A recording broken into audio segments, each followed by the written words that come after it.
ஜெபம் செய்யலாம். பரிசுத்தமுள்ள எங்கள் பரலோக பிதாவே, உம்மை நன்றியோடு துதிக்கிறோம், ஸ்தோத்தரிக்கிறோம். கர்த்தாவே, இந்த 1 சாமுவேல் 22வது அதிகாரத்தை நாங்கள் சிந்திக்க இன்றைக்கு கூடி வந்திருக்கிறோம். கர்த்தருடைய தயவு, இரக்கம், உம்முடைய ஞானம், உம்முடைய செட்டைகளின் நிழல், உன்னதமானவரின் மறைவு, கர்த்தருடைய இருதய துடிப்பு, கர்த்தருடைய கரத்தின் செயல்கள், கிரியைகள், உம்முடைய வாயின் ரகசியங்கள், வெளிப்பாடுகள், உம்முடைய கண்ணின் பார்வை, தேவ பார்வை எங்களுக்கு உண்டாக வேண்டும். உம்முடைய பிள்ளைகளாய் உம்முடைய சாயலை பிரதிபலிக்க, கர்த்தருடைய சுபாவங்களை பெற்று பிறருக்கு காண்பிக்க, நீர் யார் என்பதை அறிவதோடு நீர் யார் என்பதை பிறருக்கு அறிவிக்க, உம்முடைய பிள்ளைகளாய உம்முடைய திருச்சபையாரை ஆசீர்வதிக்க வேண்டும் என்று ஜெபிக்கிறோம். காத்துக்கொள்ளும், கிருபை பெருகட்டும். இந்த நேரத்தை மகிமையான நேரமாக்கி தாரும். எங்கள் ஆண்டவராகிய இயேசுவின் மூலமே ஜெபிக்கிறோம் பிதாவே, ஆமென். 1 சாமுவேல் 22வது அதிகாரம் 16வது வசனத்திலிருந்து வாசிக்கிறேன். 1 சாமுவேல் 22:16 ராஜாவோ, அகிமெலேக்கே, நீயும் உன் தகப்பன் வீட்டார் அனைவரும் சாகவே சாக வேண்டும் என்றான். பின்பு ராஜா தன் அண்டையிலே நிற்கிற சேவகரை நோக்கி, நீங்கள் போய் கர்த்தருடைய ஆசாரியர்களை கொல்லுங்கள், அவர்கள் கையும் தாவீதோடு இருக்கிறது. அவன் ஓடி போகிறதை அவர்கள் அறிந்திருந்தும் அதை எனக்கு வெளிப்படுத்தவில்லை என்றான். ராஜாவின் வேலைக்காரரோ கர்த்தருடைய ஆசாரியர்களை கொல்ல தங்கள் கைகளை நீட்ட சம்மதிக்கவில்லை. அப்பொழுது ராஜா தோவேக்கை நோக்கி, நீ போய் ஆசாரியர்களை கொன்று போடு என்றான். ஏதோமியனாகிய தோவேக்கு ஆசாரியர்கள் மேல் விழுந்து சணல் நூல் ஏபோத்தை தரித்திருக்கும் 85 பேரை அன்றைய தினம் கொன்றான். ஆசாரியர்களின் பட்டணமாகிய நோபிலும் உள்ள புருஷரையும் ஸ்திரீகளையும் பிள்ளைகளையும் குழந்தைகளையும் மாடுகளையும் கழுதைகளையும் ஆடுகளையும் பட்டய கருக்கினால் வெட்டி போட்டான். அகிதூபின் குமாரனாகிய அகிமெலேக்கின் குமாரரில் அபியத்தார் என்னும் பேருள்ள ஒருவன் தப்பி தாவீது இருக்கும் புறமாக ஓடிப்போய் சவுல் கர்த்தருடைய ஆசாரியர்களை கொன்று போட்ட செய்தியை தாவீதுக்கு அறிவித்தான். அப்பொழுது தாவீது அபியத்தாரை பார்த்து, ஏதோமியனாகிய தோவேக்கு அங்கே இருந்தபடியினாலே அவன் எவ்விதத்திலும் சவுலுக்கு அதை அறிவிப்பான் என்று அன்றைய தினமே அறிந்திருந்தேன். உன் தகப்பன் வீட்டாராகிய எல்லாருடைய மரணத்துக்கும் காரணம் நானே. நீ என்னிடத்தில் இரு, பயப்பட வேண்டாம். என் பிராணனை வாங்க தேடுகிறவனே உன் பிராணனையும் வாங்க தேடுகிறான். நீ என் ஆதரவிலே இரு என்றான். இந்த 1 சாமுவேல் 22வது அதிகாரத்தினுடைய இந்த கடைசி வேத பகுதியை நாம் வாசிக்க கேட்டோம். இங்கே சவுல் ராஜா தன்னுடைய சேவகர், தன்னுடைய படை வீரர்களை பார்த்து ஒரு மோசமான, அநியாயமான, அக்கிரமமான, ஒரு வினோதமான கட்டளையை கொடுக்கிறார். ஆசாரியர்களை சங்கரிக்கும்படி, கர்த்தருடைய ஆசாரியர்களை கொல்லும்படி ஒரு ஆணையை அவர் விடுவிக்கிறார். இது 1 சாமுவேல் புஸ்தகம் 8வது அதிகாரம்.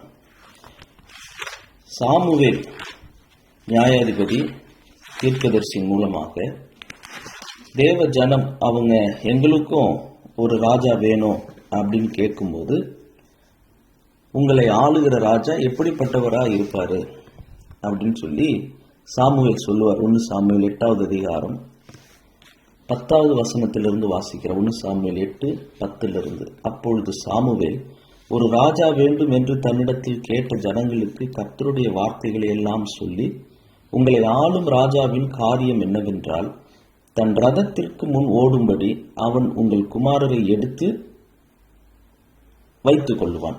தன் ரத சாரதிகளாகவும் தன் குதிரை வீரராகவும் வைத்துக் கொள்ளுவான். தன் ரதத்திற்கு முன் ஓடும்படி உங்கள் குமாரரை எடுத்து வைத்துக் கொள்வான். அந்த ரதத்திற்கு முன் ஓடுவது அப்படின்னா என்னன்னா, வெறும் எழுத்தின்படி ரதம் அப்படின்னு இல்லை, அந்த ராஜாவினுடைய மனம்தான் ரதம். இன்னைக்கு உங்களுக்கும் எனக்கும் ரதம் அப்படின்னு சொன்னா அந்த மன ஓட்டம், மனதின் ஓட்டம், மனதின் எண்ணங்கள், அந்த எண்ணங்களை செயல்படுத்துகிறதற்கு அந்த மனதின் ரதங்களுக்கு முன் ஓடும்படி வாலிபர குமாரரை எடுத்து வைத்துக் கொள்வான். அன்னைக்கு சாமுவேல் மூலமாக சொல்லப்பட்டது இங்க 1 சாமுவேல் 22 அந்த அநியாயத்தினுடைய சுயத்தினுடைய உச்சகட்டம். கர்த்தருடைய ஆசாரியர்களையே கொல்லும்படிக்கு தன்னுடைய மனதின் ரதம், தன்னுடைய மன விருப்பம், சுயத்திற்கு விற்று போட்ட தன்னுடைய சுயத்தின் அந்த அடிமை, சுயத்திற்கு அடிமையான ஒரு ராஜா, அவர் என்ன பண்றாரு, தன்னுடைய வேலைக்காரர்கள் அல்லது சேவகர்கள் அல்லது இஸ்ரவேல் ஜனத்தின் வாலிப பிள்ளைகள் குமாரர்களை எடுத்து அவங்கள தான் சொல்றத செய்யும்படி, அதுலேயும் தான் சொல்றதை செய்யும்படி மட்டும் இல்லை, தான் சொல்லுகிற எதையும் செய்யும்படி, அது கர்த்தருக்கே அருவருப்பான காரியமா இருந்தாலும் சரி, தன்னுடைய மன விருப்பத்தை சொல்றதை செய். உன்னுடைய புத்தி, உன்னுடைய யோசனை எல்லாம் அங்கே இருக்கக்கூடாது. எது நியாயம், எது தவறு, எது குற்றம், எது சரி, அது நீ யோசிக்கக்கூடாது. நான் சொல்றதை நீ செய்யணும் என்று இங்கே ஒரு வினோதமான நூதனமான ஒரு கட்டளையை சவுல் ராஜா தன்னுடைய சேவகர்களுக்கு அவர் கொடுக்கிறார். ஆனாலும் அவங்க, நாங்கள் கர்த்தருடைய ஆசாரியர்களை கொல்ல எங்கள் கைகளை நீட்ட சம்மதிக்க மாட்டோம்னு சொல்லிட்டாங்க. இது சவுல் ராஜாவுக்கு ஒரு அவமானம். இந்த பகுதியினுடைய கடைசி வசனமும் நமக்கு ஒரு காரியத்தை சொல்லித் தருது. இந்த சவுளுடைய எண்ணம் கொண்டவர்கள், சவுலின் ஆவி கொண்டவர்கள் இன்றைக்கும் நம்முடைய திருச்சபைகள்லையும் நம்முடைய 2024 ஆண்டுல, இந்த நூற்றாண்டுலையும் இந்த ஆவி கொண்டவர்கள் இருக்கிறாங்க. இப்படி முதல் நூற்றாண்டு திருச்சபையில அந்தி கிறிஸ்துவின் ஆவி இருந்ததோ, முதல் நூற்றாண்டிலேயே இருந்ததோ, அது இன்னைக்கும் அந்த அந்தி கிறிஸ்துவின் ஆவி, ஏரோதின் ஆவி, சவுலின் ஆவி, இந்த மனித ஆவிகள், பொல்லாத ஆவிகள், அப்படிப்பட்ட மனம் கொண்டவர்கள் அவங்களுடைய மன விருப்பத்தை நிறைவேற்றுவதற்கு தங்களுடைய சொந்த ராஜ்யத்தை கட்டுவாங்க. அதுக்காக எதையும் செய்வாங்க. அப்படி செய்யும்போது தாவீது சொல்ற வார்த்தை, கடைசி அந்த வசனம் 1 சாமுவேல் 22:23, அந்த அபியத்தார் என்கிற அந்த இளம் ஆசாரியனை பார்த்து தாவீது சொன்னார், நீ என்னிடத்தில் இரு, பயப்பட வேண்டாம், என் பிராணனை வாங்க தேடுகிறவனே உன் பிராணனையும் வாங்க தேடுகிறான், நீ என் ஆதரவிலே இரு என்றான். அநியாயமா இந்த தோவேக் என்கிற ஏதோமியன் நோபில் இருக்கிற ஆசாரியர்களை இந்த ராமாவுக்கு வர வச்சு, சவுல் கிபியாவை சேர்ந்த ஒரு ராமாவிலே ஒரு தோப்பிலே உட்கார்ந்திருந்தார். 1 சாமுவேல் 22:6 வாசிக்கிறோம். அந்த தோப்புக்கு இந்த நோபு பட்டணத்தில் இருக்கிற ஆசாரியர்கள் 85 பேரை வர வைக்கிறாங்க. அதில் இந்த அபியத்தார் என்கிற இந்த அகிமேலேக்கனுடைய குமாரன் ஒரு வேலை கர்த்தருடைய கூடாரத்தில் ஏதாவது ஒரு வேலை செய்து கொண்டிருந்திருக்கலாம். அவர் மட்டும் வரல, அந்த வாலிபன். அப்ப இங்க இந்த 85 பேரும் இங்க வராங்க, இந்த தோப்புக்கு வராங்க, சவுல் ராஜா இருக்கிற தோப்புக்கு வரவழைக்கப்படுறாங்க. இந்த ஏதோமியனாகிய இந்த தோவேக்கு சவுல் ராஜாவுடைய இந்த அகோரமான கட்டளைக்கு கீழ்ப்படிந்து தனி மனுஷன் சணல் நூல் ஏபோத்தை தரித்திருக்கிற 85 ஆசாரியர்கள் மேலே விழுந்து அவர்களை அன்னைக்கு கொன்று போடுகிறான். கொன்று போட்டதும் இல்லாம சவுல் தான் இந்த கட்டளையும் கொடுத்திருக்கணும். 19வது வசனத்தின்படி ஆசாரியின் பட்டணமாகி நோபு பட்டணத்துக்கும் போ, அங்கிருந்து இவங்களை வர வச்சு இங்க கொன்னாச்சு தோப்புல.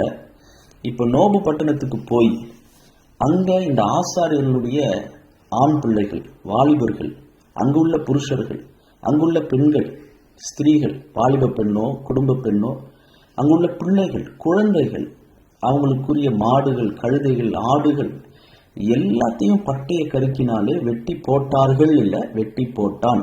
ஒரே மனுஷன் தோவேக்கு போய் அந்த சொந்த நாட்டில், சவுளுடைய சொந்த நாட்டில் ஒரு பட்டணத்தையே சவுல் தன் சொந்த நாட்டுக்குள்ளே அழிக்கிறார். பெலிஸ்தியன் வந்து அழிக்கல, தானே தன் சொந்த நாட்டின் ஒரு பகுதியை அழித்து கொண்டார். நான் சொல்றத காது உள்ளவர்கள் கேட்கணும். இன்னைக்கு எத்தனை ஊழியர்கள் தங்களுடைய சபையை அவங்களே அழிக்கிறாங்க, தங்களுடைய ஸ்தாபனத்தை அவங்களே அழிக்கிறாங்க, தங்களுடைய சொந்த கையினால தங்க கண்ணை குத்திக்கிறாங்க, தங்களுடைய வீட்டு பிள்ளைகளை. எத்தனை இடத்துல நூதனமான செய்திகள்லாம் நடக்குது தெரியுமா? ஒரு ஊழியருடைய மனைவி அவங்க பாஸ்டர் ஆகணும்னு சொல்லி சொந்த கணவரை குறித்தே தவறான கருத்துக்களை சொல்லி அந்த சபையே நீங்கெல்லாம் போயிடுச்சு. எங்கேயாவது இந்த மாதிரி நடக்குமா? ஒரு சபையினுடைய மெய்ப்பருடைய உடன் ஊழியர்கள் மெய்ப்பருக்கு எதிரியா போட்டியா வருவாங்க. சொந்த மெய்ப்பருடைய மனைவியே போட்டியா வந்து இன்னைக்கு சபை ரெண்டா உடைஞ்சதாக இல்லை, சபையே இல்லை. அது எவ்வளவு பெரிய ஒரு வேதனையான காரியம். சொந்த குடும்பத்தை, சொந்த சரீரத்தை, சொந்த சபையை அழித்து கொண்டவர்கள், சுயத்திற்கு விற்று போட்டவர்கள். இங்க ஒரு பெலிஸ்தியன் வந்து இந்த நோபு பட்டணத்தை மேற்கொண்டு அழித்து போடல. சவுலே தன்னுடைய சுயத்தினால, தன்னுடைய விரோதத்தினால கர்த்தருடைய ஆசாரியர்களையும் அழித்து போடுறார், வாலிப பிள்ளைங்களையும் அழித்து போடுறார். அடுத்தவங்க கர்த்தரை ஆராதிக்க விடாதபடிக்கு தடுத்து போடுவது, இப்படிப்பட்ட செயல்கள் ஆசாரியர்களோ கர்த்தரை ஆராதிக்கிறவர்களோ அற்று போகும்படிக்கு அவங்களுடைய மனதின் ரதம் அதற்கு முன்னாக கட்டளையிட்டு ஓடுகிறவர்களை, தோவேக்கு போனவங்க தான் கூட இருப்பாங்க. அதனுடைய விளைவு செத்து போறாங்க. இந்த அகிதூபின் குமாரனாகிய அகிமேலேக்கின் குமாரரில் அபியத்தார் என்னும் பேருள்ள ஒருவன் தப்பி, 20வது வசனம், தாவீதிற்கும் புறமாக இந்த அபியத்தார் ஓடி போறார். இந்த 1 சாமுவேல் 22 தாவீதுக்கு 2 முக்கியமான மனிதர்கள் தாவீதோடு வந்து சேர்றாங்க. 1 சாமுவேல் 22வது அதிகாரம் 5வது வசனத்துல வாசிக்கிறோம், காத் என்னும் தீர்க்கதரிசி தாவீதினிடத்துல வந்து சேர்றாரு. இங்க 20-21 வாசிக்கிறோம், இந்த அகிமேலேக்கின் ஆண் பிள்ளைகளில் ஒரு ஆண் பிள்ளை அபியத்தார் தப்பி அந்த தாவீதினிடத்துல வந்து சேர்றார். அபியத்தார் ஒரு ஆசாரியன், காத் என்பவர் ஒரு தீர்க்கதரிசி. தீர்க்கதரிசி கர்த்தருடைய வார்த்தையை எடுத்து சொல்லுகிறவர், அதன் மூலம் கர்த்தருடைய வழியை காண்பிக்கிறவர்.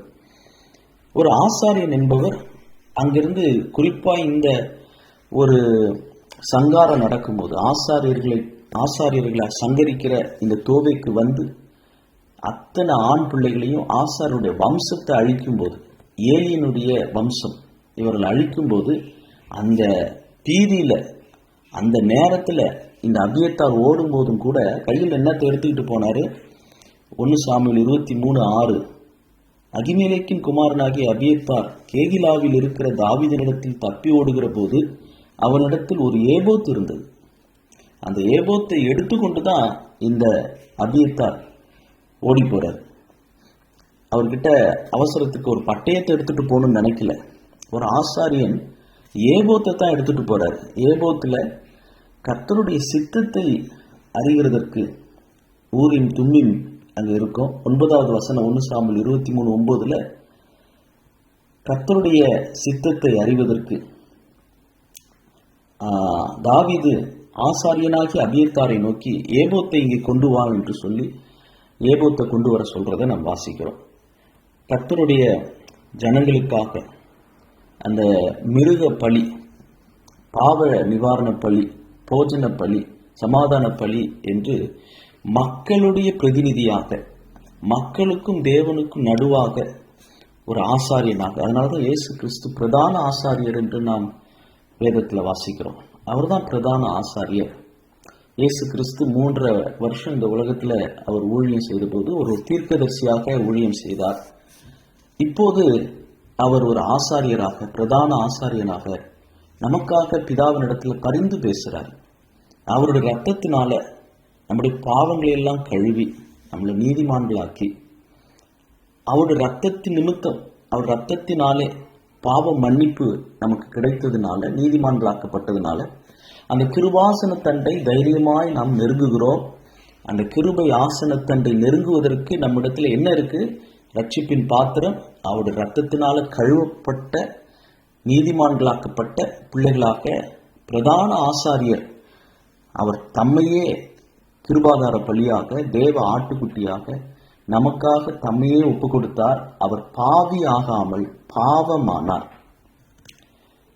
அவர் மீண்டும் வரும்போது, 2ஆம் வருகையில் வரும்போது அவர் ராஜாவாக வருவார். ராஜாதி ராஜாவாக அவர் வருவார். 3 ஆண்டுகள் தீர்க்கதரிசியாக இருந்தார். இப்பொழுது பிரதான ஆசாரியராக இருக்கிறார். அவர் திரும்ப இரண்டாம் வருகையில் வரும்போது ராஜாவாக, ராஜாதி ராஜாவாக அவர் வருவார். தீர்க்கதரிசி, ஆசாரிய ஊழியம், ராஜாவாக, நீடூழி காலம் ராஜாவாக இருப்பார். இங்க அபியத்தார் தாவீதோடு வந்து சேர்றார். ஒரு ஆசாரியன், கர்த்தருக்கு பலி செலுத்துகிறவர், கர்த்தரை ஆராதிக்கிறவர், கர்த்தருடைய சித்தத்தை, ஏபோத்தை தரித்து தேவ சித்தத்தை, கர்த்தருடைய தெய்வீக வழிநடத்துதலை காண்பிக்கிற ஒரு ஆசாரியனும், கர்த்தருடைய வார்த்தையின் மூலம் கர்த்தருடைய வழியை காண்பிக்கிற ஒரு இளம் காத் தீர்க்கதரிசியும் தாவீதினிடத்துல வந்து சேர்றாங்க. இந்த இடத்துல இன்னொரு காரியத்தையும் இங்க கவனிக்கிறது நல்லதுன்னு நினைக்கிறேன். 1 சாமுவேல்ல 22-23 தாவீது சொல்லுகிற வார்த்தை, என்னிடத்திலே இரு, பயப்பட வேண்டாம். என் பிராணனை வாங்க தேடுகிறவனே உன் பிராணனை வாங்க தேடுகிறான். நீ என் ஆதரவிலே இரு. இது இயேசு கிறிஸ்து நம்மை பார்த்து சொல்லுகிற ஒரு வார்த்தையை போல இருக்கு.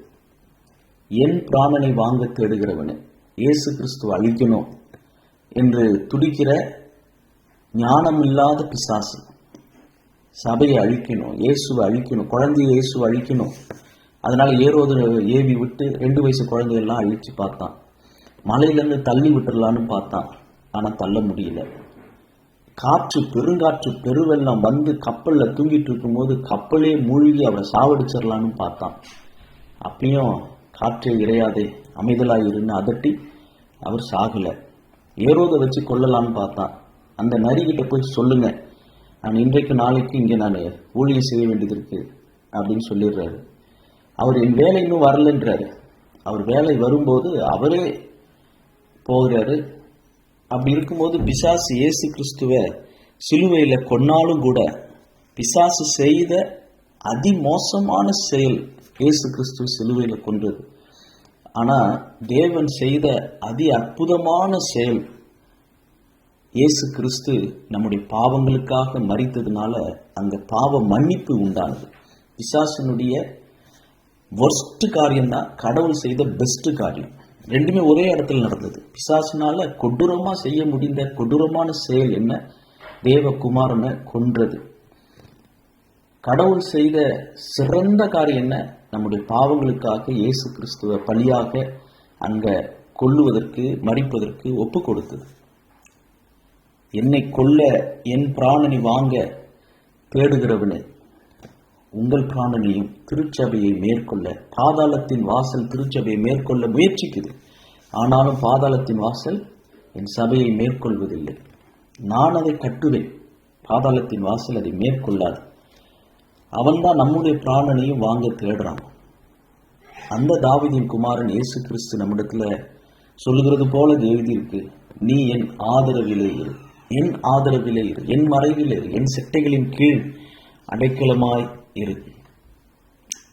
மத்தேயு 10:25 நாம் வாசிக்கிறோம், வீட்டு எஜமானையே பெயல்செபூல் என்று சொன்னார்களானால் அவன் வீட்டாரை அப்படி சொல்வது அதிக நிச்சயம் அல்லவா? நாம் வீட்டார், அவர் வீட்டு எஜமான்.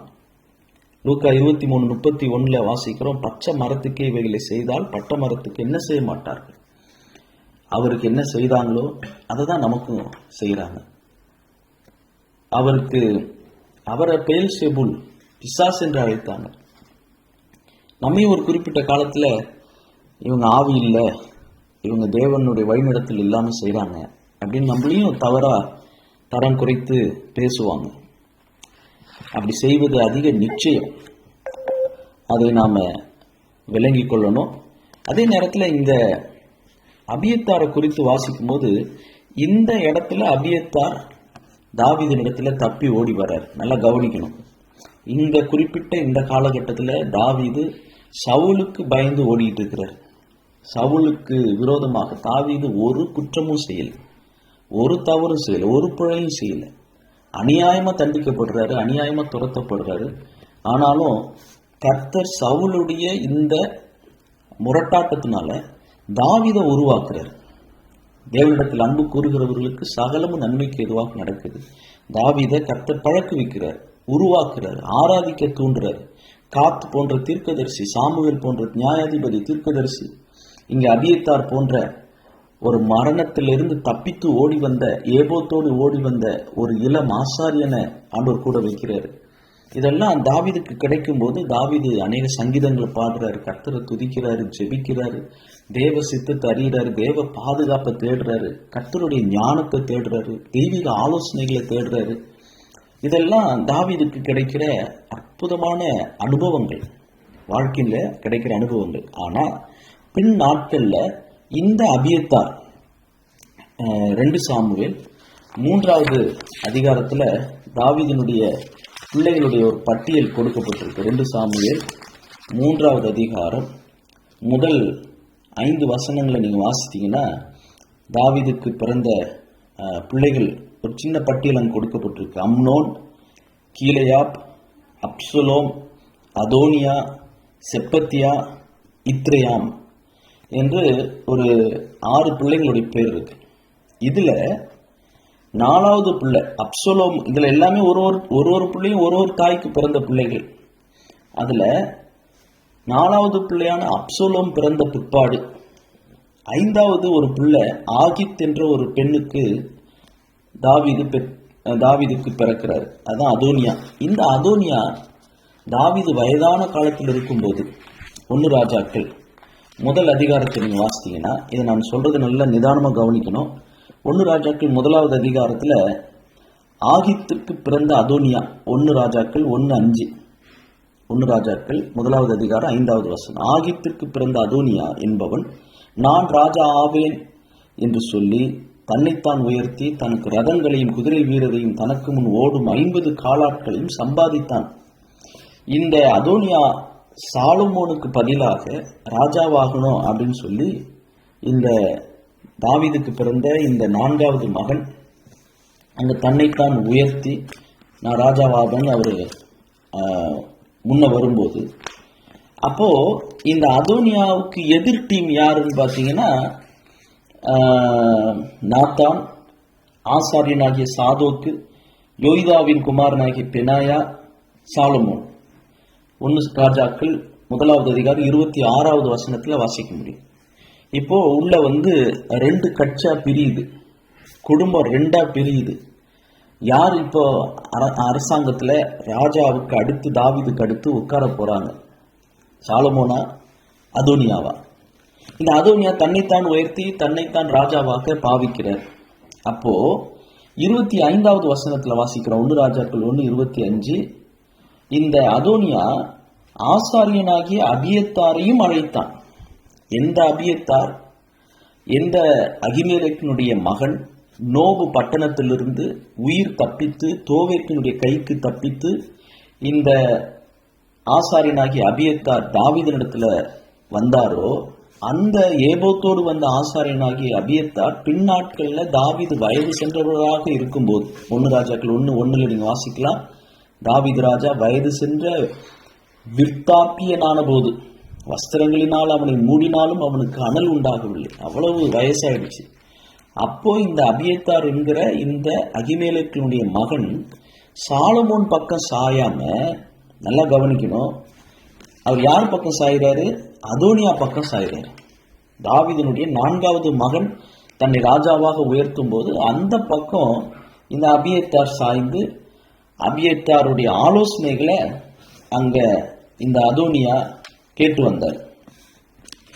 இதை நீங்க 1 ராஜாக்கள் 1:7 வாசிக்க முடியும். 1 ராஜாக்கள் 1:7 இந்த அதோனியா செருயாவின் குமாரனாகிய யோவாப்போடும் ஆசாரியனாகிய அபியத்தாரோடும் ஆலோசனை பண்ணி வந்தான். அவர்கள் அவனிடத்திலிருந்து அவனுக்கு உதவி செய்து வந்தார்கள்.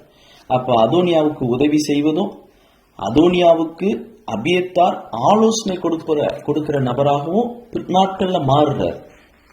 அப்போ சாலமோன் ராஜாவாகிறார். 1 ராஜாக்கள்ல நீங்க அதை வாசிக்க முடியும்.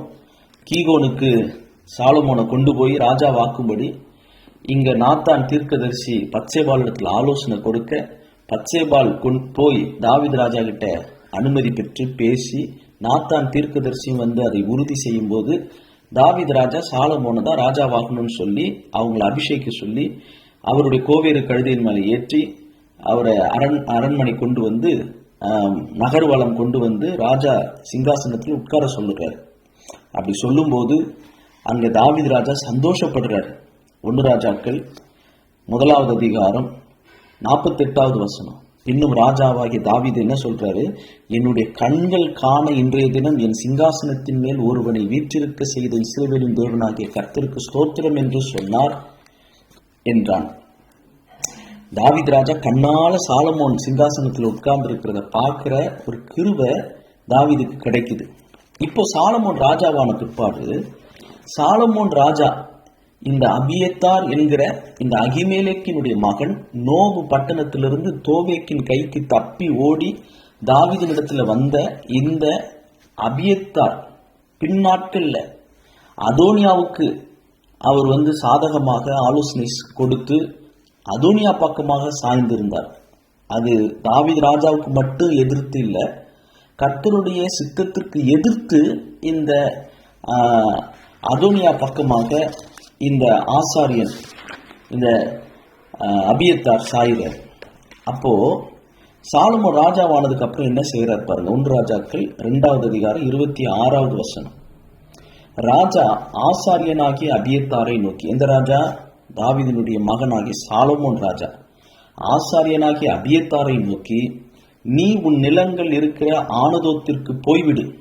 நீ மரணத்திற்கு பாத்திரவானாய் இருந்தும் நீ, நல்லா கவனிங்க, சாலமோன் சொல்றாரு, நீ என் தகப்பனாகிய தாவீதுக்கு முன்பாக கர்த்தராகிய ஆண்டவருடைய பெட்டியை சுமந்தபடியினாலும் என் தகப்பன் அனுபவித்த உபத்திரவத்தை எல்லாம் நீ கூட அனுபவித்தபடியினாலும் இன்றைய தினம் நான் உன்னை கொலை செய்ய மாட்டேன் என்றான்.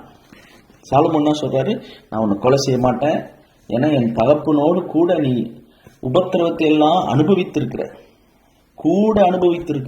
அதற்காகவும் என் தகப்பனாகிய தாவீதுக்கு முன்பாக கர்த்தராகிய ஆண்டவருடைய பெட்டியை சுமந்தபடியினாலும் நான் உன்னை கொல்ல மாட்டேன் அப்படின்னு சாலமோன் ஞானமுள்ளவராக கொல்லாமல், இன்றைய தினம் நான் உன்னை கொலை செய்ய மாட்டேன், கொலைகாரனா நான் இருக்க மாட்டேன், அவசரப்பட்டு கொலை செய்ய மாட்டேன். சவுளுடைய ஆவி கொண்டவரா சாலமோன்? சவுல் தான் ஞானம் இல்லாம இருந்தாரு, கர்த்தருடைய ஆசாரியர்களை கொன்றாரு. ஆனா சாலமோன் ஞானமுள்ள தாவீதினுடைய மகன், அவர் கர்த்தரிடத்தில் ஞானத்தை கேட்டு பெற்றவர். என்ன சொல்றாரு? இன்றைய தினம் நான் உன்னை கொலை செய்ய மாட்டேன், ஆனா நீ கொலைக்கு பாத்திரவானாய் இருந்தும் நான் செய்ய மாட்டேன், ஏன்னா என் தகப்பன் அனுபவித்த உபத்திரவத்தை எல்லாம் நீ கூட அனுபவித்தபடியினால் அப்படின்னு சொல்லி போயிடு அப்படின்னு சொல்லி ஆசாரிய பட்டத்தை விட்டு அபியத்தார் துரத்தப்படுகிறார். ஏன்? அடுத்த வசனம் 1 ராஜாக்கள் 2:27.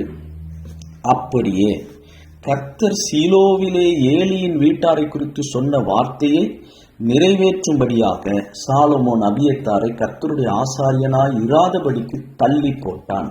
பாருங்க, சாலமோன் ராஜாவாகிறதுக்கும் சாமுவேல் தீர்க்கதரிசி குழந்தையாக அன்னைக்கு அந்த ஏலியின் வீட்டில் இருந்ததற்கும் ஏறக்குறைய 100 வருஷம் ஆயிடுச்சு. இப்போ ஏறக்குறைய 100 வருஷம் ஆயிடுச்சு.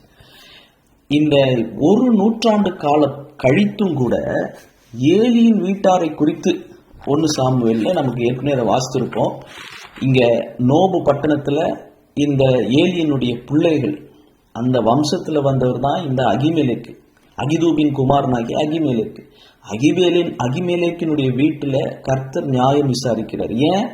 ஏன்னா 1 சாமுவேல் 4வது அதிகாரம் 1 சாமுவேல் 2வது அதிகாரம் 27வது வசனத்திலிருந்து நீங்க 36 வரைக்கும் வாசித்து பார்த்தீங்கன்னா, தேவனுடைய மனுஷன் ஒருவன் ஏலியனிடத்துல வந்து கர்த்தருடைய வார்த்தையை சொல்றாரு. 2வது முறை 1 சாமுவேல் 3வது அதிகாரம் அங்க சாமுவேல் மூலமாக 11வது வசனத்திலிருந்து 14வது வசனம் வரைக்கும் 1 சாமுவேல் 3வது அதிகாரத்துல சாமுவேல் மூலமாகவும் 2வது முறை ஏலியின் வீட்டாரை குறித்து கர்த்தர் அங்க சொல்லப்பட்ட வார்த்தை என்ன? உன் வீட்டில் நீ என்ன அசட்ட பண்ணதுனால நீ கனஈனப்படுவாய். 30வது வசனம் 1 சாமுவேல் 2:30. 32 ஒருபோதும் உன் வீட்டில் ஒரு கிழவனும் இருப்பதும் இல்லை. 33 உன் வம்சத்தில் உள்ள யாவரும் வாழ வயதிலே சாவார்கள். இப்படி இந்த ஏலியினுடைய பிள்ளைகள் ஓப்னி பிணைக்காஸ் செய்த அக்கிரமத்து நிமித்தம் ஏறக்குறைய 100 வருஷத்துக்கு முன்னாடி சொல்லப்பட்டது. அது நோபு பட்டணத்துல அகிமேலேக்கு கூட 85 பேர் என்ன அநியாயம் பண்ணாங்க? அவங்களை எதுக்கு தோவைக்கு கூட்டிட்டு வந்து தோவைக்கு வெட்டி போடணும்? அந்த ஏலியனுடைய வம்சத்தில் இருந்த ஆசாரியர்கள் இல்லாம போகணும். அன்னைக்கு அங்க ஒரு தேவனுடைய மனுஷன் ஏலியின் இடத்துல வந்து சொன்னது. அன்னைக்கு குழந்தை சாமுவேல் மூலமாக கர்த்தர் சொன்னது ஏலியின் வீட்டாரை குறித்து. அது நோபு பட்டணத்துல அவங்களுடைய பெண்கள், குழந்தைகள், ஸ்திரீகள், புருஷர்கள், அவங்க ஆடு மாடு கழுதை எல்லாம் கூட தோவேத்தின் மூலமாக கர்த்தர் அங்க நீதி விசாரித்தார். தப்பித்து வந்த அபியத்தார், இந்த அகிமேலேக்கினுடைய மகன் அபியத்தார் ஒரு ஏபோத்தோட தாவீதினிடத்துல வந்து இருந்தாலும், தாவீதினுடைய கஷ்டங்கள்ல, அவருடைய உபத்திரவங்கள்ல தாவீதோடு கூட தாவீதினுடைய உபத்திரவங்களை அவரும் சேர்ந்து அனுபவிக்கிறார் ஒரு குறிப்பிட்ட காலம். ஆனா ஒரு காலம் வரும்போது அவரே எதுக்காக தாவீதோட சவுலோட சேராம, தோவேக்கோட சேராம, யோனத்தானோட சேராம, சரியான பக்கத்துல அபியத்தார் தாவீதோடு தானே சேர்ந்தாரு. அந்த தாவீதோடு சேர்ந்து இருந்த அபியத்தார் இப்ப ஏன் சாலமோனோட சேராம அதோனியா கூட சேர்ந்தாரு? அதுவும் மனுஷனுடைய நடைகள் கர்த்தரால் உறுதிப்படும். அது கர்த்தர் தான் நடத்துறாரு. சகலமும் அவர் மூலமாயும் அவருக்கென்றும் அவருக்காகவும் இருக்கிறது. கர்த்தர் சொன்னால் ஆகும், அவர் கட்டளையிட நிற்கும். தெற்கத்தி வெள்ளத்தை திருப்புவது போல கர்த்தர் திருப்புகிறார். ஒரு மனுஷனுடைய வழிகளை அவர் அறிந்திருக்கிறார். நான் போகும் வழியை அவர் அறிவார். அவர் இந்த ஏலியினுடைய குடும்பத்துல அவர் சொன்ன வார்த்தை நிறைவேறணும். ஆனா அபியத்தார் மேல கொஞ்சம் இரக்கம் காட்டி அவர் அழிச்சு போடாம, கர்த்தருடைய ஆசாரியனாய் இராதபடிக்கு சாலமோன் மூலமாக இந்த அபியத்தார் பின்னாட்கள்ல தள்ளி போடப்படுகிறார். 1 ராஜாக்கள் 2:27 வாசிக்கிறோம். சாலமோன் அபியத்தாரை கர்த்தருடைய ஆசாரியனாய் இராதபடிக்கு தள்ளி போட்டான். ஏன்? ஏலியின் வீட்டாரை குறித்து சொன்ன வார்த்தையை நிறைவேற்றும்படியாக சாலமோன் மூலமாக பின்னாட்கள்ல அபியத்தார் தவறான ஒரு தீர்மானம் எடுத்து அதோனியா பக்கம் சாய்ந்து, அதனால அங்க யோவாப் செத்து போறாரு. ஆனா இங்க அபியத்தார் சாகல. ஆனா அபியத்தாருடைய கர்த்தருடைய ஆசாரிய பட்டம் இழக்கப்படுது. ஏன்? அங்க ஏலிக்கு சொல்லப்பட்டது. ஏன் சாலமோன் ராஜாவாகிறாரு? பச்சைபால் மீது காண்பிக்கப்பட்ட இரக்கம், பச்சைபாலுக்கு நடந்த அநியாயம், அந்த பச்சைபாலுடைய பிள்ளையாகிய சாலமோனுக்கு கர்த்தர் காண்பிக்கிற இரக்கம். ஏன் தாவீது அன்னைக்கு அப்படி சவுலுக்கு பயந்து ஓடினாரு? அதுவும் இல்லாம கெபிக்கு போறாரு, காத்து பட்டணத்துக்கு போறாரு, எங்கெங்கயோ அவர் மிஸ்பேக்கு போறாரு, மோவாப்பிய நாட்டுக்கு போறாரு. இப்படி தப்பித்து ஓடி குகைகள்லையும் கெபிகள்லையும் வனாந்திரங்கள்லையும் அவர் அலைந்து திரிகிறார் சவுலுக்கு பயந்து. அதன் மூலம் தாவீதை உருவாக்குறாரு. ஆனா பின்னாட்கள் அப்சலோமுக்கு பயந்து ஓடுறாரு. ஏன் அப்சலோமுக்கு பயந்து ஓடுறாரு? ஏன்னா உரியாவுக்கு செய்த துரோகம் அங்க அப்சலோம் மூலமாக அங்க வாங்கப்படுது. அதாவது இதுல இருந்து நாம் விளங்கிக் கொள்றது என்னன்னா, நீதிமொழிகள் 11வது அதிகாரம், நீதிமொழிகள் 11வது அதிகாரம்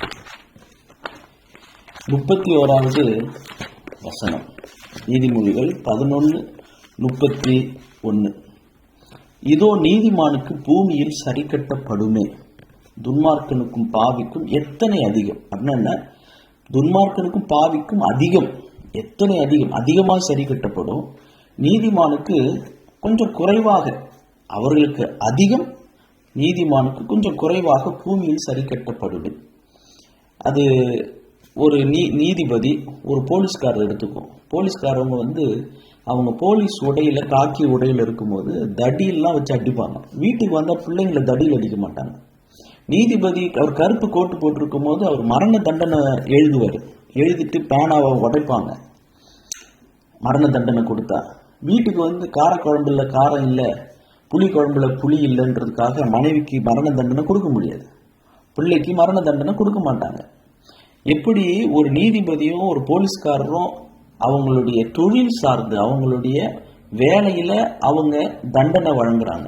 ஆனா வீட்டுல பிள்ளைகள்கிட்ட அப்படி தண்டனை அதே மாதிரி தான் லத்தியில் அடிச்சு, காப்பு கையில விலங்கு மாட்டி, இப்படி எல்லாம் தலைகளே தொங்க விட்டு உண்மையை சொல்லுன்னு சொல்லி சித்திரவதைப்படுத்த மாட்டாங்க. அது போலீஸ்காரர். ஆனா வீட்டுல அப்படி இல்லை. அது போல கர்த்தரை அவருடைய பிள்ளைகளாக முடியாத அதிகாரத்தை பெறாதவர்கள் பிள்ளை இல்லை, கடவுள். அவங்களுக்கு அவர் கடவுள். நமக்கோ அப்பா பிதாவே என்று கூப்பிடப்படுகிற புத்திர சுவீகாரத்தை பெற்றிருக்கிறோம். பிள்ளைகளை மட்டாய் தண்டிக்கிறாரு. ஆனா வெளியில இருக்கிறவங்கள லத்தியால் அடிக்கிறாரு. அவர்களுக்கு அதிகம். ஆனா நமக்கோ பூமியில சரி கட்டப்படும். ஆனா அது ஒரு அளவாக ஒரு போலீஸ்காரர் அவருடைய பிள்ளையை கண்டிக்கிறது போல நமக்கு கண்டிப்பு, நமக்கு தண்டனை நிச்சயம் இருக்கு. தாவீது பண்ணதுக்கு, உரியாவினுடைய மனைவியை திருடினதுக்கு, தாவீதினுடைய மனைவி திருடப்பட்டிருக்கணும். கொஞ்சம் குறைச்சி, தண்டனையை குறைச்சி, மறுமனை ஆட்டியோடு அங்க அப்சலோம் பாவம் செய்கிறார். மனைவியை திருடினாரு, ஆனா அங்க மறுமனை ஆட்டி அங்க திருடப்படுறாங்க, மகன் மூலமா, அப்சலோம் மூலமாகவே. உரியாவை கொன்னதுக்கு தாவீதுடைய உயிர் கொல்லப்பட்டிருக்கணும், அதுதான் நியாயம். அதுக்கு கொஞ்சம் குறைச்சி அப்சலோம் மூலமாக, சொந்த மகன் மூலமாகவே உயிருக்கு பயந்து பயந்து ஓட வேண்டியது பின்னாடி வருது. ஸோ இதுல இந்த தொடரில் நீங்க பார்க்கும்போது, இந்த சரித்திர புத்தகத்தை ஆராயும் போது, தேவனுடைய சிங்காசன பார்வையிலிருந்து பார்க்கும்போது கர்த்தர் சகலத்தையும் அரசாளுகிறார். நாம் என்ன விதைக்கிறோமோ அதை தான் அறுப்போம். அதாவது மத்தேயு 11 ரொம்ப அழகா அந்த வசனம் இருக்கு. இதை புரிஞ்சுக்கிட்டா அது உண்மையிலே நம்மளுடைய கிறிஸ்தவ வாழ்க்கையில தேவ அன்பும் தேவ பயமும் கூடும். மத்தேயு 11:24, மத்தேயு 11வது அதிகாரம் 24வது வசனம். நியாய தீர்ப்பு நாளிலே உனக்கு நேரிடுவதை பார்க்கிலும், இது வானபரியந்தம் உயர்த்தப்பட்ட கப்பர்நகூமே, நீ நியாய தீர்ப்பு நாளிலே உனக்கு நேரிடுவதை பார்க்கிலும் சோதோம் நாட்டிற்கு நேரிடுவது லகுவாயிருக்கும் என்று உங்களுக்கு சொல்லுகிறேன். அண்ணன் என்ன, நியாய தீர்ப்பு நாளிலே சோதோமுக்கு நேரிடுவது லகுவாயிருக்கும். நியாய தீர்ப்பு நாளில் சோதோமுக்கு நேரிடுவதா? சோதோம் குமோரா தான் அழிஞ்சு போச்சே, அவங்களுடைய நிலங்கள் வயல்கள் எல்லாம் அழிஞ்சு போச்சு, தண்டிக்கப்பட்டுருச்சு சோதோம் குமோரா. அப்படி இருக்கும்போது நியாய தீர்ப்பு நாளிலும் சோதோம் குமோராவுக்கு தண்டனையா? அப்படின்னா என்ன? இதில் நம்ம சத்தியத்தில் சுவிசேஷத்தில் விளங்கிக் கொள்கிறோம், இம்மையிலும் தண்டனை, மறுமையிலும் தண்டனை. அதே போல இம்மையிலும் மன்னிப்பு, மறுமையிலும் மன்னிப்பு. பசுத்த ஆவிக்கு விரோதமாக பேசினால் அது இம்மையிலும் மறுமையிலும் அவனுக்கு மன்னிக்கப்படுவதில்லை. மத்தேயு 12:32. அப்ப இம்மையிலும் மன்னிக்கப்படாது, மறுமையிலும் மன்னிக்கப்படாதுன்னு இருக்கு. இம்மையிலும் சோதோமுக்கு தண்டனை, மறுமையிலும் சோதோமுக்கு தண்டனை. அப்போ இங்கேயும் நமக்கு தண்டனை உண்டு, தற்காலிக தண்டனையும் உண்டு, நித்திய தண்டனையும் உண்டு. தற்காலிக மன்னிப்பும் உண்டு, நித்திய மன்னிப்பு. அதுதான் ரட்சிக்கப்படுவதனுடைய என்ன, பாவ மன்னிப்பு நிச்சயம். நித்திய மன்னிப்பு நமக்கு உண்டு, தற்காலிகமான மன்னிப்பு உண்டு. நீதிமானுக்கு பூமியில சரி கட்டப்படுது, ஆனா பாவிக்கும் துரோகிக்கும் அதிகமாக அவங்களுக்கு செய்யப்படுது. ஐஸ்வர்யவான் பார்த்து ஆபிரகாம் சொன்னார், நீ பூமியில சந்தோஷம் வாழ்ந்த, இப்ப அனுபவிக்கிற நரகத்துல. இந்த லாசரு பூமியில கஷ்டப்பட்டாரு, இப்போ அவர் ஆறுதல் அனுபவிக்கிறார்.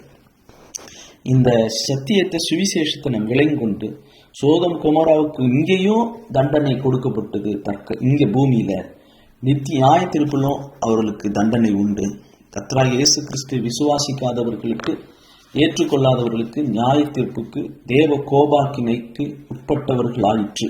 நாமோ தேவ கோபாக்கினைக்கு நீங்களாயிட்டோம், ஆனா பூமியில சரி கட்டப்படுது. தாவீது செய்த துரோகத்திற்கு அப்சலோம் மூலமாக பின்னாட்களில் அவர் கஷ்டப்படுறாரு. அபியத்தார் ஏலியினுடைய பிள்ளைகள் ஓப்பனி பிணைக்கா செய்ததற்கு அகிமேலனுடைய தகப்பன் வீட்டாராகிய ஆசாரியர்களும் அவருடைய பிள்ளை அபியத்தார் அப்போது தாவீதோடு கூட இருந்து தப்பித்தாலும் பின்னாட்களில் தேவையில்லாம அதோனியா கூட சேர்ந்து அதன் மூலம் சாலமோன் கர்த்தருடைய ஆசாரிய பட்டத்திலிருந்து அபியத்தாரை விலக்கி அவருக்கு ஆசாரிய ஊழியமே போச்சு. இன்னைக்கு நாம் இந்த 1 சாமுவேல் 22வது அதிகாரத்தில் நாம் கற்றுக்கொள்ளுகிற பாடம் என்ன? கர்த்தர் அவர் தான் ராஜாதி ராஜா, அவர் செய்ய நினைக்கிறது தடைபடாது. இந்த நோப் பட்டணத்தின் ஆசாரியர்கள் மரித்ததற்கும், அபியத்தார் காப்பாற்றப்பட்டதற்கும், அபியத்தார் பின்னாட்கள்ல ஆசாரிய பட்டத்தை இழந்ததற்கும் எல்லாம் ஒரு நூல் போல 100 வருஷம் ஆனாலும் சரி அதை கர்த்தர் விசாரிக்கிறாரு. அந்த அளவுக்கு ஏலியின் பிள்ளைகள் ஓப்னி பிணைக்கா செய்தது அவ்வளவு பெரிய பாவமா? ஆமா. இப்ப அதுல நாம் கற்றுக்கொள்றது என்ன? ஓப்னி பிணைக்காஸ் மாதிரி மாத்திரம் நம்ம இருந்துடக்கூடாது. ஓப்னி பிணைக்காஸ் எல்லாம் நம்மளுடைய தலைவர்களாக்கி பார்க்க தேவையில்லை. ஓப்னி பிணைக்காஸ் மாதிரி ஆட்களோட எல்லாம் செல்ஃபி எடுத்துக்கணும் அப்படின்னு அவங்கள பட்டங்களை சொல்லி கூப்பிட்டு அவங்கள பெரிய பெரிய ஊழியர்களா, வரம் பெற்ற ஊழியர்கள் அப்படின்னு சொல்லி அவங்க தான் என்னமோ கடவுளோட ரொம்ப நெருக்கமா இருக்கிறவங்கன்னு அவங்கத்தான் ஏமாத்துறாங்கன்னா நமக்கு எங்க போச்சு அறிவு? ஏமாறாம இருக்கலாம்ல. தெளிவடைவோம், நம்மை காத்துக்கொள்வோம். கர்த்தருடைய வார்த்தையின்படி 1 சாமுவேல் 22:23 இயேசு கிறிஸ்து சொல்லுகிறது போல இந்த வசனத்தை வாசித்து இந்த அதிகாரத்தை நிறைவு செய்கிறேன். நீ என்னிடத்தில் இரு, பயப்பட வேண்டாம். என் பிராணனை வாங்க தேடுகிறவனே உன் பிராணனை வாங்க தேடுகிறான். நீ என் ஆதரவிலே இரு. கர்த்தருடைய ஆதரவிலே நாம் இருக்க பழகிக்கொள்வோம். கர்த்தருடைய பிள்ளையாகிய தாவீதுக்கு அபியத்தார் கூட சேர்ந்தாலும் பின்னாட்கள்ல அவரிடத்துல ஏலியினுடைய குடும்பத்தின் நீதி வழங்கப்படுது. அதனால் நம்மகிட்ட காத்து வந்தாலும் சரி, ஆசாரனாகிய அபியத்தார் வந்தாலும் சரி, மனுஷனை நம்புவது விருதா. கர்த்தரை சார்ந்து நிற்போம். இவர்கள் எல்லாம் தற்காலிகமானவர்களே. மனுஷனுடைய மகிமையெல்லாம் பூவை போலவும் புல்லின் பூவை போலவும் இருக்குது. அதனால இந்த பூவையும் இந்த புல் மாதிரி இருக்கிற இந்த பூக்களை பார்த்து ஏமாந்து போக வேண்டாம். கர்த்தருடைய வார்த்தையோ என்றென்றைக்கு நிலைத்து நிற்கும். அந்த வார்த்தையை கனப்படுத்துவோம். அவருடைய வசனத்தினால, வார்த்தையினாலதான் இந்த பூமியையும் இந்த சர்வ சிருஷ்டியும் சிருஷ்டித்தார். ஆனா இந்த வானமும் பூமியும் ஒழிந்து போனாலும் கர்த்தருடைய வார்த்தை ஒரு நாளும் ஒழிந்து போகாது. கர்த்தருடைய வார்த்தையின்படியே நமக்கு ஆகப்படுவது. ஜெபம் செய்வோம். பரிசுத்தமுள்ள எங்கள் பரலோக பிதாவே, உம்முடைய வார்த்தைகள் தேனிலும் மதுரமாயிருக்கிறது. நீர் உம்முடைய வார்த்தையில் எழுதி வைத்திருக்கிற உம்முடைய புஸ்தகத்திலே நாங்கள் தேடி வாசிக்கும் போது அவைகளுக்கு ஜோடி இல்லாமல் இராது. கர்த்தருடைய ஆவியானவர் நீர் அதை எங்களுக்கு கோர்த்து சேர்த்து புரிய வைக்கிறீர். என்னிடத்திலே கற்றுக்கொள்ளுங்கள் என்று நீர் சொல்லியிருக்கிறீர். உம்மிடத்திலே வந்து கற்றுக்கொள்ளவும். ஏலியின் வீட்டார் செய்தது அவ்வளவு பெரிய துரோகமா? கர்த்தருடைய ஜனம் கர்த்தருக்கு காணிக்கை செலுத்துவதை அவர்கள் வெறுக்கத்தக்கதாக ஆண்டவரே அவங்க மாறுகிற அளவுக்கு இந்த ஓப்பனியும் பிணைக்காசும் செய்த கிரியை நிமித்தம் நோபு பட்டணத்துல 85 ஆசாரியர்கள் அழிந்து, பெண்களும் ஸ்திரீகளும் குழந்தைகளும் அழிந்து, இந்த அபியத்தார் காக்கப்பட்டாலும் பின் நாட்கள்ல ஆசாரிய பட்டத்தை இழந்து போனார். அவருடைய உயிர் மாத்திரம் காக்கப்பட்டது. தாவீதோடு கூட, தாவீதனுடைய உபத்திரவங்களை கூட நின்னதுனால உயிர் மட்டும் காக்கப்பட்டது. ஆண்டவரே, உம்முடைய ஊழியர்களுடைய உபத்திரவத்துல கூட நிற்கிறதுனால எங்கள் ஜீவன் காக்கப்படுகிறது என்கிற சத்தியத்தையும் நாங்கள் புரிந்து கொள்கிறோம்.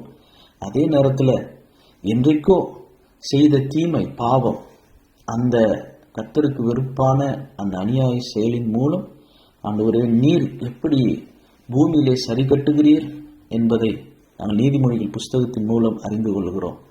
நீர் மட்டாய் தண்டிக்கிறவர்.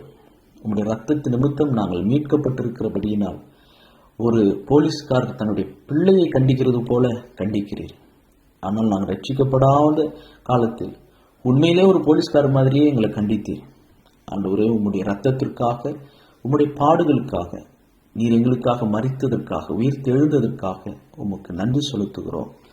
உம்முடைய ரத்தத்தினாலே எங்கள் பாவங்கள் கழுவப்பட்டதற்காக ஸ்தோத்திரம். நீரே பிரதான ஆசாரியர். நீர் சாலமோனிலும் பெரியவர், நீர் யோவானிலும் பெரியவர். ஆண்டவரே, தேவாலயத்திலும் பெரியவர்.